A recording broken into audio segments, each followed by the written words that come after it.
Su invitación, el que hayan contado conmigo. Mi nombre es Pilar García Alfonso, soy jefe de sección de Oncología Médica del Gregorio Marañón y en esta mesa represento a la SEON, a la Sociedad Española de Oncología Médica.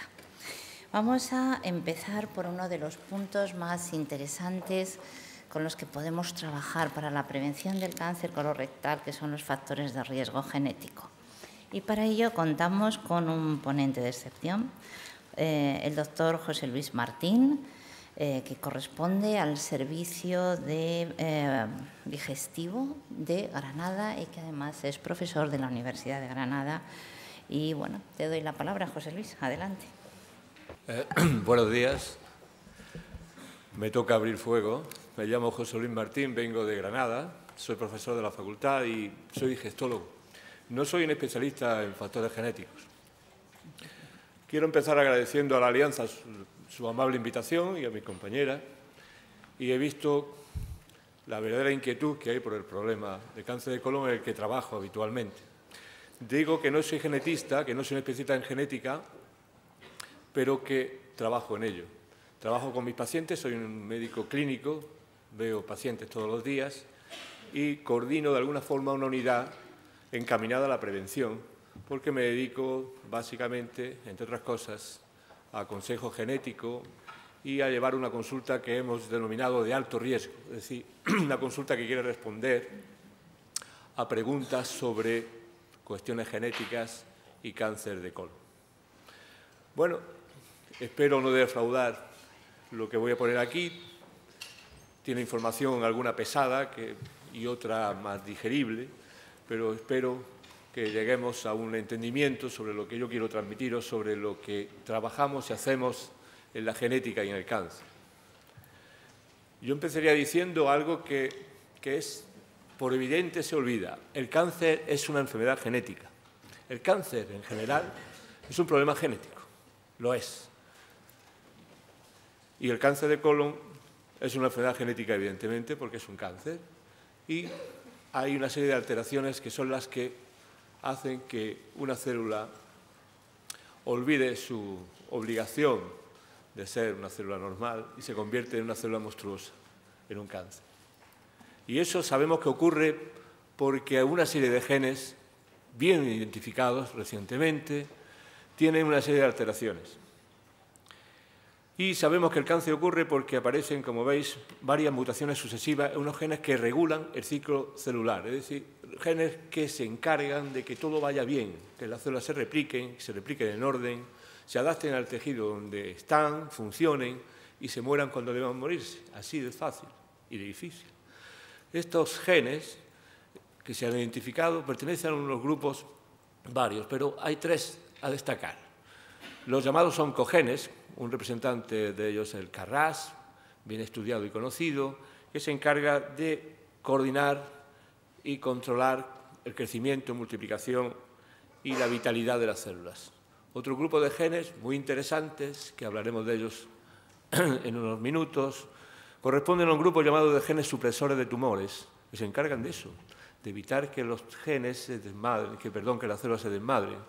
El representante más característico es el gen APC, como veis aquí, y se encargan sobre todo de un punto clave final, lo que se llama la muerte celular anunciada, la apoptosis. Una célula tiene un ciclo vital y llegado un momento desaparecerá. Y hay genes que se asegura que esto ocurra. Y hay un tercer grupo muy interesante de genes que se llaman genes reparadores del ADN. Como ustedes saben, las células se replican continuamente, masivamente, y puede haber errores. De hecho, hay continuamente errores. De hecho, los hay continuamente. Pero hay una vigilancia genética de que esto se pueda soslayar, corregir, evitar. Y hay unos genes que se encargan de ello. Son los llamados genes MMR, con los que hablaremos bastante, y son genes reparadores. Pues bien, cuando alguno de estos grupos de genes, cuando alguno de estos genes muta, deja de funcionar, aparece el cáncer. Eso es así. Hace ya más de una quincena de años, Bolkestein emitió esta hipótesis que ven a ustedes aquí, este diseño, quería explicar así cómo una célula normal del colon se convertía en un cáncer invasivo, un cáncer metastásico. Es lo que viene a llamarse la secuencia adenoma-carcinoma, que es un modelo admitido, más o menos modificado, pero que resulta la base de estudio de cómo una célula se convierte en cáncer. Y aquí ven ustedes cómo todo empieza en el cáncer de colon, porque el gen APC se muta y deja de hacer lo que tiene que hacer, vigilar la apoptosis, por ejemplo, como hemos dicho, y una serie de mutaciones sucesivas que van apareciendo en ese grupo de esa clona celular, ese grupo de células que se están ya multiplicando de una manera un poco desorganizada, pasan de un epitelio normal a un adenoma pequeño, a otro intermedio, a otro tardío y por fin a lo que es el cáncer, el adenocarcinoma, un cáncer de células glandulares, adenocarcinoma, que pueden tener incluso características especiales también por genes mutados que hacen que pueda viajar, que haga metástasis. Esa era una vía conocida y reconocida, y es conocida y admitida como una vía de carcinogénesis. Y hay otra, que es la que hemos comentado respecto a los genes reparadores, los genes MMR. Estos genes, muchos genes, lo que hacen es codificar proteínas, o sea, permiten que se formen proteínas, son los moldes de formación de proteínas. Estos genes MMR producen unas proteínas, que son estas que ven ustedes aquí, MSH2, MLH1, PSM2, proteínas bien identificadas, que se acoplan en un tetrámero, esa estructura que ven ustedes, y funcionan esas proteínas, codificadas por esos genes, haciendo que, por ejemplo, aquí se está replicando una cadena de ADN, hay una cadena arriba y una copia abajo, y se han equivocado y enfrente de, como ven ustedes, de una base G, aparece una base A, que eso es un error.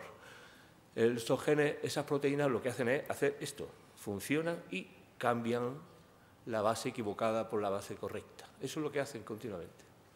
Pues bien, esa es la otra vía admitida de carcinogénesis de colon.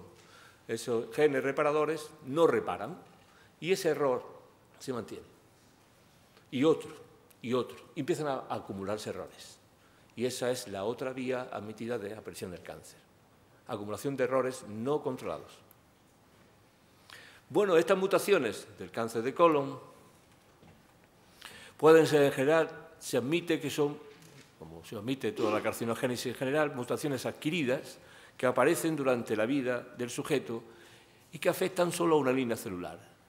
Los factores ambientales tienen sobre esto una gran prevalencia y es sobre lo que se hablará probablemente después, pero hay otras mutaciones de este tipo, que hemos comentado, que el individuo nace con ellas. Las tiene en todas sus células, no en una línea clonal específica del colon, sino que esa información errónea está en todas y cada una de sus células y, por tanto, también en sus células, en sus gametos. Por tanto, los transmiten. Son las mutaciones heredadas o hereditarias. De tal forma que los factores implicados en la carcinogénesis del cáncer de colon se pueden agrupar básicamente de una manera esquemática en factores genéticos y factores ambientales. Y esta dualidad es la que condiciona la aparición del cáncer de colon. En unos cánceres de colon el factor genético es muy determinante, estamos muy a la izquierda, y en otros los factores ambientales son los más determinantes. Pero en este juego es donde, en este escenario, es donde aparece el cáncer. La presentación del cáncer colorectal ilustra bastante bien esto que estamos hablando. Esto es lo que sabemos. Este diagrama de Tarta, tantas veces visto, ilustra esto. La mayor parte del cáncer de colon aparece en personas de edad por encima de los 50 años y es un cáncer esporádico, es decir, aparece ahí y probablemente está apareciendo por un acúmulo de errores, de mutaciones que han ido apareciendo probablemente determinadas por factores ambientales importantes. Pero hay un grupo de cáncer en que lo vemos cuando hacemos una historia clínica, que nuestra base de tu trabajo, de los médicos, es que, pues sí, en mi familia hay un cáncer, ahí tengo un primo, tengo un tío, parece que el abuelo, y hay cánceres en la misma familia. No son cánceres que aparecen esporádicamente, sino que parece que en la familia hay una cierta tendencia a que haya cáncer. Cuando hurgamos ahí más, cuando metemos los dedos, nos encontramos que en ese grupo de cánceres familiares, entre comillas, hay un grupo de cánceres donde hemos podido identificar un responsable, un gen mutado. Son los que llamamos cánceres hereditarios porque, como hemos dicho antes, todas las alteraciones, esas mutaciones están en esas células de su organismo, en cualquiera de ellas, y por tanto su gameto y por tanto lo transmiten. Son los cánceres hereditarios y están bien identificados. Son estos. síndrome de Lynch, el tipo familiar X, otro que se llama poliposia detosa familiar atenuada o ligada a IMIH, la poliposia martomatosa. Es un grupo de cánceres bien determinados donde encontramos al gen responsable. Pero hay otro grupo de cánceres todavía que no sabemos por qué se agrupan en familias y no encontramos al responsable. Son los cánceres que hemos venido a llamar familiares a secas y representan una quinta parte de todos, el 20%. Esos son los que ahora centran nuestro estudio. ¿Qué pasa ahí? Así que, en ese esquema que veíamos, los factores implicados en la carcinogénesis, la presentación del cáncer de colon nos ilustra más. Nos dice que hay unos genes, que hay un cáncer hereditario, lo vemos a la izquierda, en que hay una mutación germinal inicial, una primera mutación, y que se acompañarán después otras, y que están bien identificadas. Son genes de alta penetrancia, es decir, que cuando están van a expresarse. Esa presencia de esa mutación dará lugar al cáncer. Y están bien identificados. El gen APC, probablemente el que más está estudiado y más identificado y ligado a la poliposis, y los genes MMR, que son esos genes que hemos visto de vigilancia, que se equivocan porque no vigilan. En el otro extremo están los cánceres esporádicos. Aparecen probablemente por varias mutaciones somáticas, es decir, solo en una línea celular, y aparecen dependiendo probablemente de factores ambientales que serán revisados ahora. En medio probablemente está el cáncer familiar. Probablemente participa de unos u otros genes. Participa de genes que se llaman de baja penetrancia, no tan determinantes, y los factores ambientales tendrán su importancia. En ese terreno nos movemos, entre el hereditario y el esporádico. Bien, la línea somática, la línea del cáncer esporádico, como he dicho, está bien identificada. Empieza por una mutación del gen APC y durante un cierto tiempo, como vimos antes, aparece toda la sucesión de adenomas en crecimiento. Esto es lento. Fíjense ustedes el tiempo que teóricamente tendríamos para localizarlo, de 8 a 10 años. El cáncer esporádico no aparece de la noche a la mañana, no aparece de este verano. Ya veíamos que papá tenía algo, que le pasaba algo de este verano. Sí, está empezando quizá a dar la cara, pero lleva años. Ese cáncer, el carcinoma invasivo que vemos al final, empezó siendo un adenoma avanzado y un adenoma intermedio que probablemente no daban síntomas y que hubieran sido localizados, localizables y extirpables. Tenemos un margen amplio para el esporádico, que por cierto es, como ven ustedes, el 85% de todos los cánceres. El hereditario, es cierto, es más imprevisto.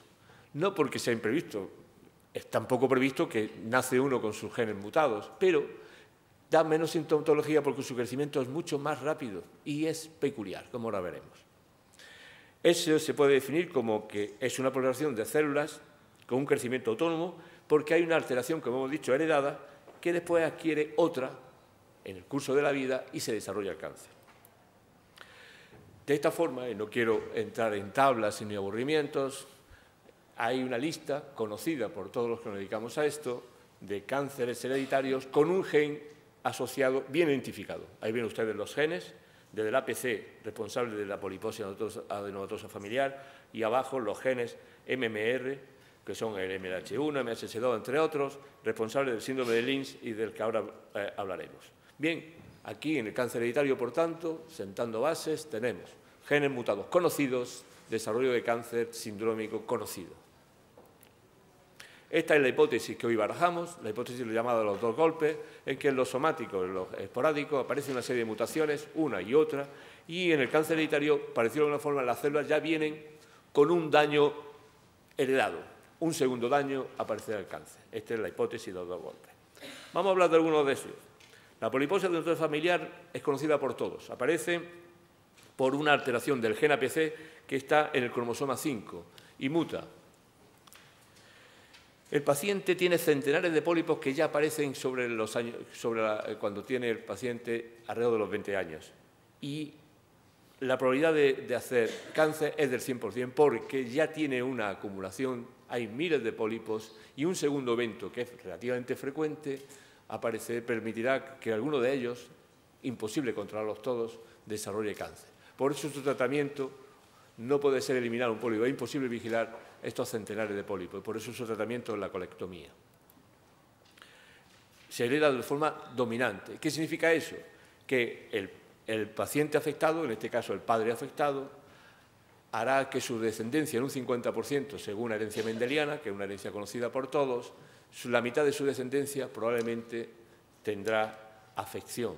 Y si tiene el gen mutado, desarrollará la enfermedad. Es decir, tener una herencia autosómica dominante significa que su 50% tengan el gen y desarrollen la enfermedad.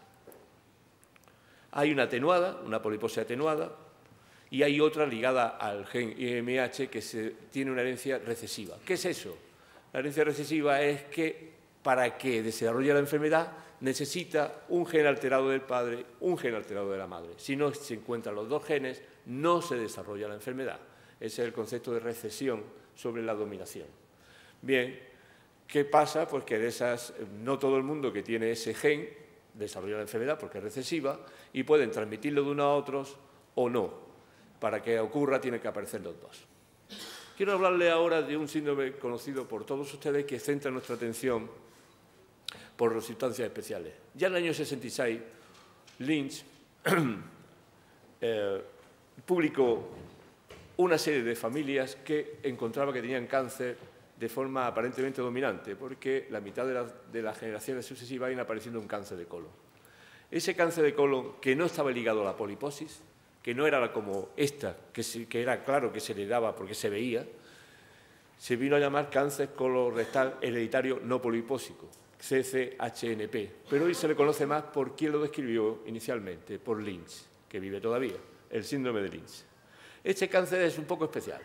Es un poco especial porque aparece no en lo esperado como los esporádicos, que aparece en personas por encima de los 50, 60 años. Aparece, no todos, pero un grupo razonablemente alto aparece antes de lo esperado, alrededor de los 45 años como mediana de edad, como media. No aparece como el esporádico, que es más frecuente en el colon izquierdo. Curiosamente, este cáncer aparece más en la derecha, en el colon derecho. Tiene además una histología peculiar, es decir, su diseño es especial. Su proliferación celular tiene lo que se conoce como células en anillo de sello, tiene una distribución especial, tiene un infiltrado inflamatorio linfocitario, se parece a la enfermedad de Crohn en sus infiltrados inflamatorios, es decir, algo peculiar. Pero hay más cosas. Ese cáncer suele coincidir con otro cáncer también. No suele aparecer un cáncer solo, puede aparecer más de uno. Es lo que se llama tumores sincrónicos. Y cuando se requita ese cáncer, un tiempo después vuelve a aparecer otro cáncer en el colon. Eso se llama un tumor metacrónico, aparece también en el tiempo. Además, curiosamente, no solamente el colon sufre el cáncer de colon, sino que aparecen tumores en otros sitios, como en el útero, como en los ovarios, como puede ser la vesícula, como en el estómago, como en el intestino, como en algunas partes blandas. Y por fin, que es lo que es llamativo del asunto, es que se agrupa familiarmente. O sea que estamos en un cáncer familiar, heredado aparentemente de una forma autosómica dominante y peculiar. Bien, este grupo de cáncer, el síndrome de Lynch, está producido por ese fracaso de esos genes que se encargaban de vigilar. Son los genes MMR, y estos son los genes responsables, como hemos visto, y generalmente los que fracasan en la vigilancia son los genes MLH1 en frecuencia, MSH2, pero hay otros de cierto interés también. Los conocemos y sabemos dónde están, sabemos dónde encontrarlos si los buscamos. Están ahí, en nuestros cromosomas 2, 3 y 7, en los brazos cortos de esos cromosomas. Ahí están. Bien, este cáncer, en resumen, llega a una herencia autosómica dominante, es decir, quien lo tiene puede transmitirlo al 50% de su población, de sus hijos, penetra en el 80%, significa que su presencia en el 8 de cada 10 personas que tenga ese gen dará cara como cáncer, esa es la penetrancia del 80%, supone un 5% de todos los cánceres de colon y en la población general esperado es un caso cada 300, que no es un caso menor. Esa mutación de esos genes provoca eso, cáncer de colon y otras localizaciones, y también una serie de aspectos peculiares que nos ayudan a investigar y a conocerlo. Una cosa que se llama inestabilidad de microsatélites y otra cosa que es la expresión del tumor de las proteínas. Voy a explicar esto último, sobre todo. Como hemos dicho, los genes, muchos genes, no todos, pero muchos genes, codifican proteínas, es decir, son los moldes de donde van a salir proteínas. Estas proteínas que producen estos genes son los vigilantes, las proteínas que hacen aquello de reparar el ADN. Bien, los genes mutados no producen esas proteínas, por eso fracasa esa vigilancia. Esas proteínas no están producidas y, por tanto, en el tumor, si las buscamos, no las encontramos. En eso se basa la inmunohistoquímica del tumor. ¿Qué significa eso? Significa que nosotros, cuando tenemos un cáncer, el tejido canceroso, el patólogo puede teñir, buscar las proteínas estas, que en el tejido normal están. Pero en el cáncer producido por esto, porque no están los genes funcionando, esas proteínas no se expresan.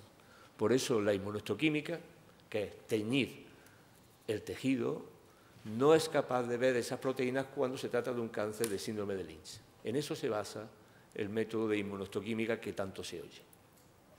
Esto es de la electrolysis de pintura serie. Esto es un ejemplo de la inmunohistoquímica. A la izquierda, esa columna, ven ustedes que el patólogo ha buscado la proteína MLH1, la MHH2, la MHH6 y se tiñe. Ese color es lo que se dice en patología, en anatomía patología, se ha teñido. Es decir, está la proteína que hemos buscado con el colorante específico, con el anticuerpo específico. A la derecha es el ejemplo paralelo de cuando se busca y no está. Esa es una inmunohistoquímica negativa. Así que, estudiando el tumor, podemos saber si ese cáncer se trata de un cáncer hereditario de tipo Lynch porque está o no la proteína. ¿De acuerdo? He dicho antes, es así, que el cáncer de colon, del síndrome de Lynch, da cáncer de colon en casi un 80% de los casos, pero también de otras localizaciones. Así que no podemos olvidar en la vigilancia, en el diagnóstico, incluso que algunos de esos síndromes pueden debutar no necesariamente como un cáncer de colon, sino como un cáncer de endometrio, por ejemplo. Fijaros, un 43%. Un 43% de las mujeres con síndrome de Lynch tiene riesgo de cáncer de endometrio. Luego tenemos que mirar el endometrio y los ovarios de rutina también. El estómago, el biliopáncreas, en fin. Y fijaros cómo también la línea de incidencia que vemos ahí, el cáncer de colon, fijaros que aparece incluso con 30 años, 20 y tantos años. Tenemos casos de cáncer de colon con 30 años. Pero sigue su incidencia aumentando a lo largo de los años. De manera que con 80 años acumula casos de forma importante. O sea que es un cáncer con una amplia variabilidad de edad, pero más precoz del esperado para el cáncer esporádico, el habitual. Así que en la clínica los médicos nos hacemos estas dos preguntas, siempre, siempre. La primera es que cuando diagnosticamos un cáncer de colon nos preguntamos, bueno, ¿se trata de un cáncer de colon esporádico, un cáncer que tiene que aparecer, que ha aparecido por una serie de mutaciones somáticas una tras de otra? La teoría esa de la secuenciación adenoma-cáncer, la teoría de Bolkestein, o se trata de un síndrome hereditario y aquí está, y tengo que decidirlo a ver si es o no. Y la segunda pregunta es la que viene a nuestra consulta, a la consulta de todos los que están aquí que se dedican a algo parecido, es esto. Sea un médico de cabecera, sea un oncólogo, sea un digestólogo. Bueno, en mi familia hay un cáncer de colon. ¿Me puede pasar a mí? O a mis hijos, que es lo que le preocupa en el fondo a mucha más gente, y razonablemente. Bueno, y además lo dicen en la consulta, no es por mí solo, es que, ¿y mi hijo? Mi padre, mi abuelo, yo, bueno, ¿y mis hijos? Estoy asustado. Esto es lo que queremos responder. Así que se trata de que, ¿por qué todo esto? Pues porque hemos dicho que hasta un 30% de los cánceres se agrupan en familias. Bueno, ¿y cómo sabemos si se trata de un cáncer hereditario, esporádico? ¿De qué nos fiamos? Pues, fundamental. Nuestro material de trabajo es estudiar a la persona y a su entorno. La anamnesis familiar es lo primero que nos enseñaron en la Facultad de Medicina y lo primero que se nos olvida cuando dejamos la Facultad de Medicina, que es preguntarle a los pacientes qué pasa con ellos, qué pasa con su familia. Reciente en un viaje que hice a México, me decía un médico norteamericano hispanohablante de Texas, me decía, ustedes los latinos o los españoles tienen una gran ventaja sobre los norteamericanos. Dice, pueden hacer anamnesis familiar más o menos fiable. Aquí la inmensa mayoría de nuestra familia está fracturada. Y cuando quiere alguien preguntar, ¿y su abuelo? Y dice, ¿qué? ¿El abuelo mío, el del segundo matrimonio, el primero, o fue el transmitido por el Estado? Porque tengo un hermanastro que no sé cuánto. Si no podemos hacer árboles genealógicos fiables, porque se han desaparecido, las familias se han abierto. O sea que la familia es buena en todos los sentidos. Bueno, la anamnesis familiar, la anamnesis personal, como se ha dicho aquí, lo que le ha pasado a una persona, y también las características del tumor, como hemos visto que tiene un tumor ciertas características especiales, no hace sospechar de que estamos ante un cáncer, a lo mejor no esporádico, sino que tiene alguna connotación hereditaria. Bueno, pero hay que manejar datos concretos, y esos criterios de cómo sospechar si se trata de un síndrome de Lynch ya fueron, hace mucho tiempo, enunciados en unos conceptos que, modificados después, han venido a llamarse criterio de Amsterdam II. Para no cansarles, ven ustedes esquemáticamente que si 3 o más familiares están afectos, él lo llaman 3-2-1, 3 o más familiares afectos, 2 generaciones sucesivas, al menos uno de ellos joven, y por supuesto haber descartado la PAF, la poliposis adenomatosa familiar. Bien, con esto conseguíamos diagnosticar muy bien, era algo muy específico que se dice en medicina, muy específico, lo encontrábamos, pero perdíamos gente. Y todo empezó cuando se vio que no era suficiente, esos criterios eran demasiado restrictivos, eran poco sensibles. Y entonces se habló, Hampel y colaboradores lo modificó después, de los criterios de Bethesda, que son los que más usamos ahora. Es decir, son criterios menos específicos, es cierto, pero encuentra más pacientes que podrían haberse escapado con los criterios de Amsterdam. Son más sensibles, se llama sensibilidad, aumenta la sensibilidad, encuentra más. Se equivoca más, pero encuentra más positivos. Y esos son los criterios de Bethesda, que son, en vez de I, son todos O. Fijaros, un cáncer diagnosticado antes de los 50 años debemos sospechar que puede ser hereditario. Un sincrónico o metacrónico, sea de colon o no, también debíamos de sospecharlo. Que sea en el derecho y en menores de 60 años, que tenga ciertas características, también debemos sospecharlo. Que en un familiar de primer grado tal, también debemos sospecharlo. Todos más familiares, es decir, pone más escenarios para sospechar que se trata de un cáncer en que hay una herencia que puede ser detectada.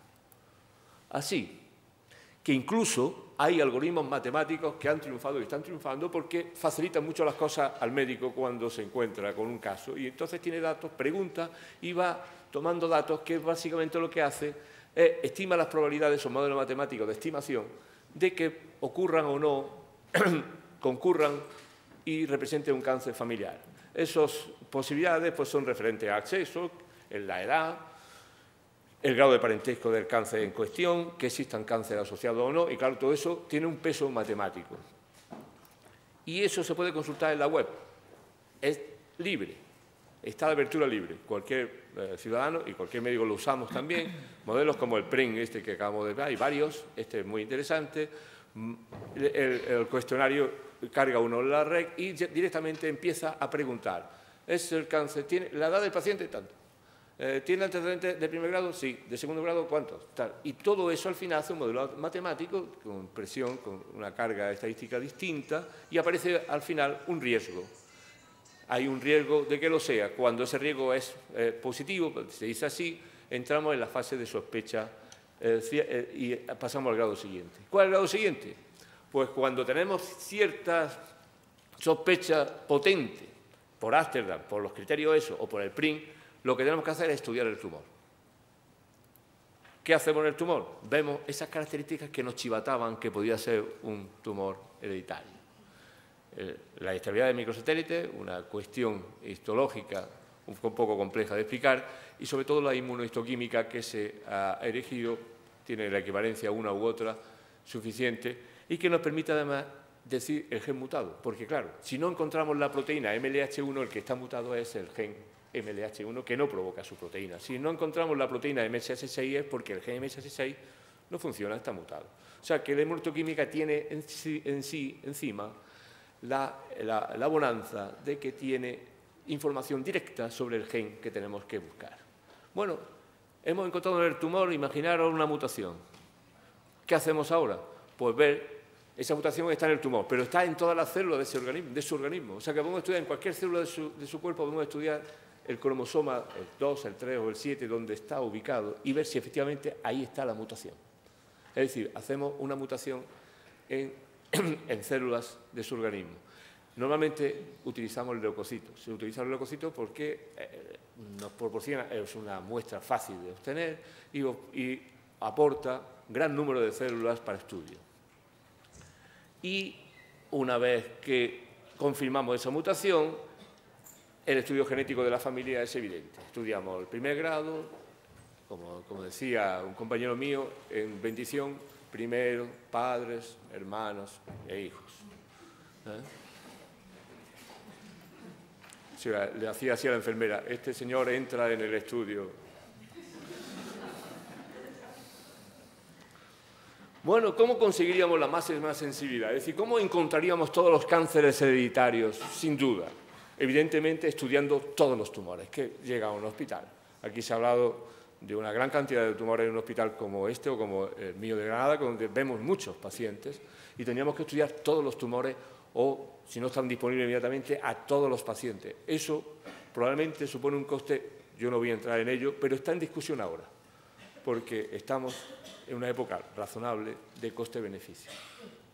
Probablemente sería mucho menos costoso hacer esto y no perder cánceres con todo lo que supone que hacer criterios más economicistas y restringir la investigación. Pero esto no es el tema. Así que, analizando todos los cánceres, descubríamos todos los cánceres hereditarios, evidentemente. Pero otra forma es acercándonos a lo más óptimo, optimizando lo que tenemos. Y hay dos propuestas. Una que ha venido a llamarse Recomendación de Jerusalén, porque allí fue donde se reunió pues, todas las mentes pensantes de esto hace 6 años y hablaron de qué hacer para coger la máxima cantidad de tumores hereditarios posibles. Y la recomendación de Jerusalén decía, bueno, vamos a hacerle inmunohistoquímica, es decir, vamos a investigar todos los tumores, pero no menos de 50 años, no, el factor edad hacia la derecha, hacia la izquierda, cada vez más. Bien, está todo el mundo de acuerdo en investigar a la gente joven, pero quedarse los 50 y los 60 años no es suficiente. Tenemos que subir un poco más. Y el punto de corte lo vamos a poner a los 70. Y vieron que el punto de corte a los 70 daba razonablemente una sensibilidad mayor. Bien. El grupo español de Picolom ha tenido un gran protagonismo en España. Se hace una magnífica investigación sobre el cáncer de colon, sobre muchas cosas, pero sobre el cáncer de colon, y el grupo español ha participado mucho en un proyecto internacional y maneja los llamados criterios combinados. Bien, vamos a hacer lo que dice Jerusalén hasta los 70 años, pero vamos a hacerle también que cumpla algunos de los criterios de Bethesda, que si el hijo, que si el padre, que si muy corto, a cualquier edad. Así que vamos a ampliar de alguna manera el margen de búsqueda. La sensibilidad de unas cosas y otras está aquí reflejada en el trabajo de Moreira, del grupo Picolom de España, en el año 2012, que lo publicó en el JAMA. Fijaros que cuando investigamos a todos los cánceres, encontramos a todos los que son hereditarios, el 100%, todos, muy bien. Jerusalén, curiosamente, todos los otros métodos no llegan a tan altas cotas, pero superan el 85% de sensibilidad, que es razonablemente bueno. Pero, curiosamente, quien más, bueno, era de esperar que el selectivo fuera el 95%, pero nos encontramos que con Jerusalén es incluso algo más restrictivo que el 87%. Es decir, el criterio de edad solo hace perder algunos. Sigue siendo mejor un criterio clínico combinado como el de Bethesda, esa lista de OOO que he puesto antes. La búsqueda selectiva parece lo más razonable en términos coste-beneficio, pero esa es otra cuestión. El riesgo individual de aquel que dice, bueno, en mi familia tengo yo posibilidades, tengo riesgo. Los patrones de PREN y Bethesda nos da bastante información sobre el riesgo individual de cada persona para tener cáncer de colon hereditario. Pero hay que recalcar el factor edad. Cuando en nuestra familia hay alguien que tiene un cáncer de menos de 45 años, ojo que eso es importante, muy importante. Los factores de riesgo se multiplican hasta casi 4. Fijaros, de 1, que es riesgo relativo normal, a 3,87, casi 4. Y también ocurre que cuando hay más de 2 familiares de primer grado, es decir, que eso no es casualidad, eso hay una herencia ahí. Y eso supera el 4. O sea, cualquiera de esos dos y muchos más combinados son factores personales de riesgo de cáncer. Insisto, nuestra base de trabajo es la historia familiar. Cuando se nos presenta esa pregunta de en mi familia puedo tenerla yo o mis hijos, tenemos que hablar de parentesco, número de familiares, edad de los implicados, y si sospechamos un cáncer hereditario, buscar ¿a quién?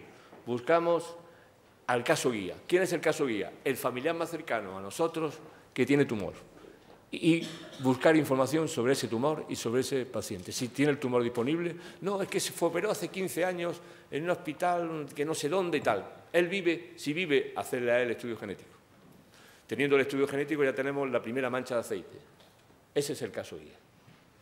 Imaginaros, me vamos a poner más difícil. Murió, no tenemos el tumor, no sabemos dónde se operó, no sabe quién es, no sabemos nada.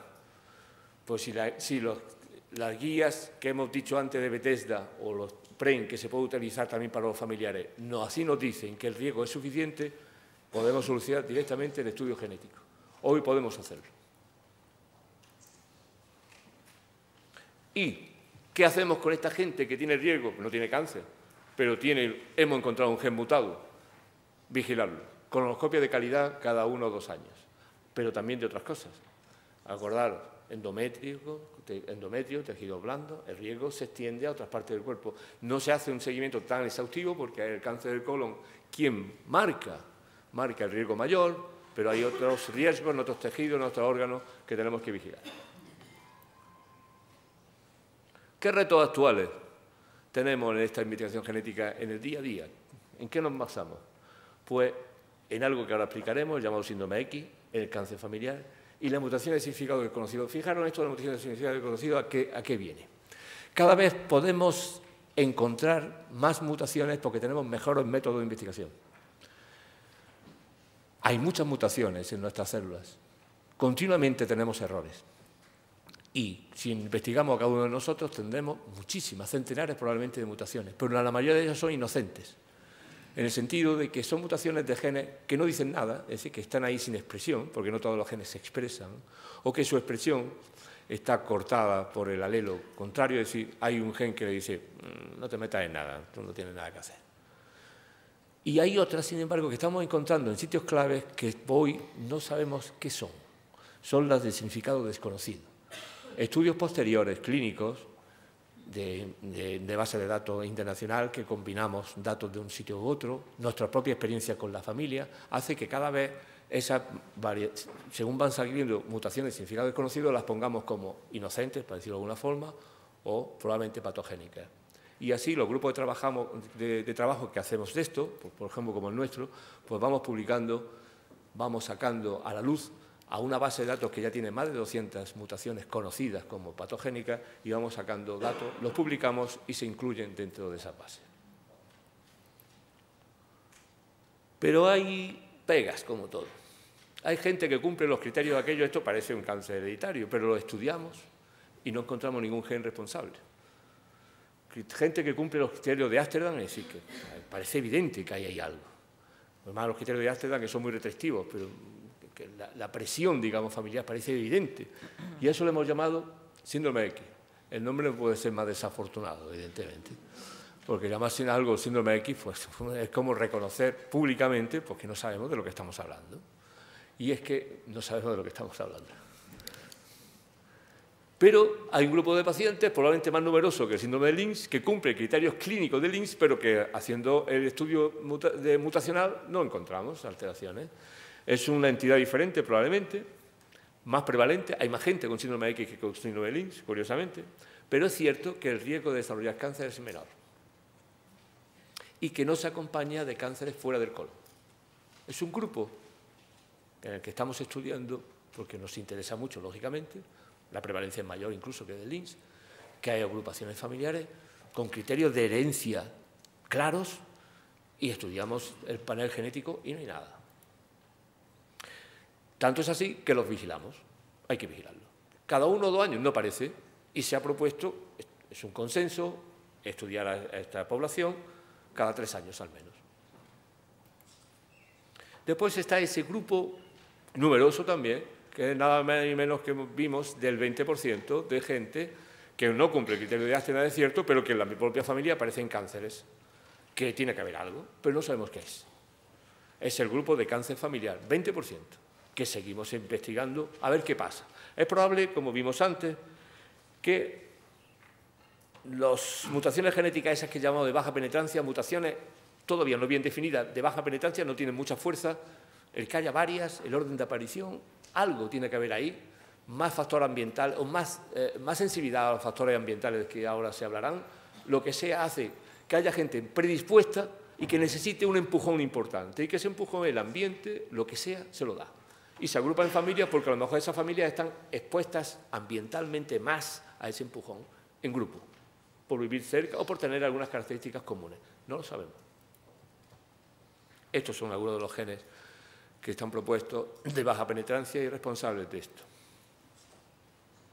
La secuenciación masiva es la última tecnología que tenemos. Antes teníamos que investigar esos 4 de una manera un poco restrictiva. Hoy tenemos métodos de secuenciación masiva, es decir, podemos cada vez más, con muy poco tiempo, bajo coste, estudiar miles de millones de secuencias de ADN para buscar mutaciones de todo tipo. Eso tiene una ventaja, encontramos cosas.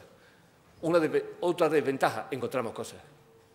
Encontrar cosas es bueno y encontrar también muchas no siempre es tan bueno, porque no podemos explicar muchas de ellas.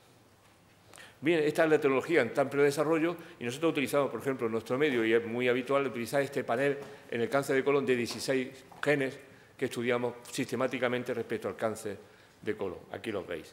Algunos están directamente relacionados con el cáncer de colon, también con el esporádico y con algunos aspectos como el KRAS, con el cáncer esporádico y posibilidades terapéuticas del cáncer.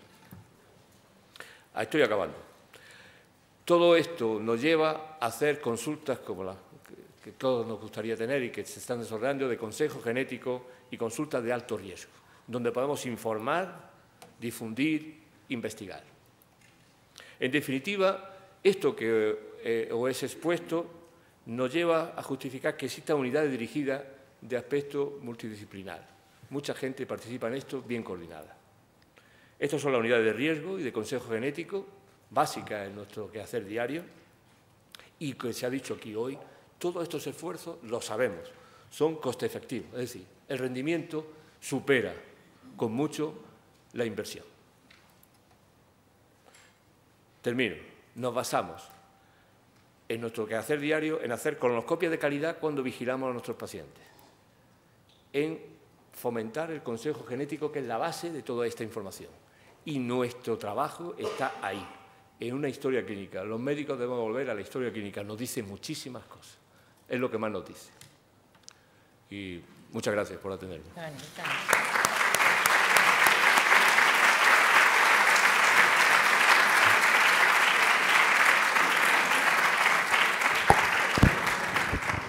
Muchas gracias, doctor José Luis Martín. La verdad es que, aunque íbamos mal de tiempo, no por nuestra culpa, sino porque hemos empezado tarde, me parecía fascinante la conferencia y lo clarísimo que era en la exposición. Creo que nos podemos permitir 1 o 2 preguntas. ¿Hay alguna pregunta del público? Yo te quiero preguntar, una vez que tenemos a esa familia definida con un cierto riesgo, ¿quién debe realizar el seguimiento? ¿Qué circuito es el más recomendado para esa familia? No para el paciente, que habitualmente ya está curado, tratado, operado. La pregunta la sabes tú, porque tú eres una experta en esto. El seguimiento de esta familia tiene que hacerlo quien pueda. ¿Qué significa esta perogrullada? Pues porque hay hospitales que, por una razón u otra, hay centros donde, pues como mi hospital digestivo, cogió la antorcha y dice, bueno, habrá que hacer algo. Los que estén conmigo, que me sigan. Y no había nadie. Y entonces, pues lo hicimos nosotros. En otros sitios, pues hay un oncólogo que vive diariamente el problema y toma la rienda. En otros sitios conozco a cirujanos, conozco hasta no médicos, quiero decir, gente toda ligada al área sanitaria de una forma u otra. Quien pueda, como pueda, y que sea eficiente y eficaz, que haya una referencia. La medicina primaria tiene capacidad para poderse encargar de este problema, de todas estas familias que necesitan un seguimiento tan importante. La medicina primaria es básica. Sin medicina primaria, nada de esto. Esto sería el manual de mesita de noche de la medicina primaria. Es decir, sospechar, algo no marcha bien. Esto me preocupa. Es decir, ese momento ese es el básico. El seguimiento específico probablemente se desborda. La medicina primaria, como tú bien sabes, va desde un dispéptico hasta un catarro, y ve un síndrome de Lynch después de un catarro es un poco cortante.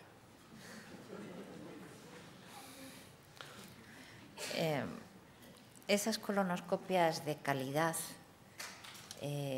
cuando un paciente no has llegado a definir con claridad el que sea de un altísimo riesgo, ¿cada cuánto la tenemos que hacer?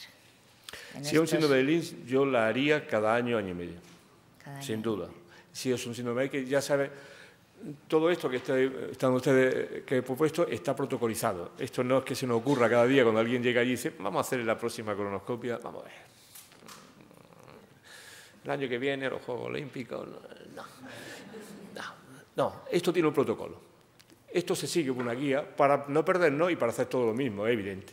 Hay consenso y, para decirlo de una forma, cada seguimiento, cada circunstancia hay sitios donde se ve cómo se encasilla, cómo va a donde debe.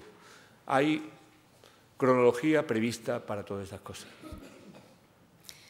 Bueno, pues si no tenemos más preguntas, yo creo que ha quedado claro que sabemos muchísimo sobre los factores genéticos y que todos los pacientes y todas las familias pueden consultar en distintas áreas sanitarias quién puede hacerle un diagnóstico genético y poder entrar en un programa de un seguimiento adecuado que puede salvar muchas vidas en esta población de altísimo riesgo. Muchísimas gracias.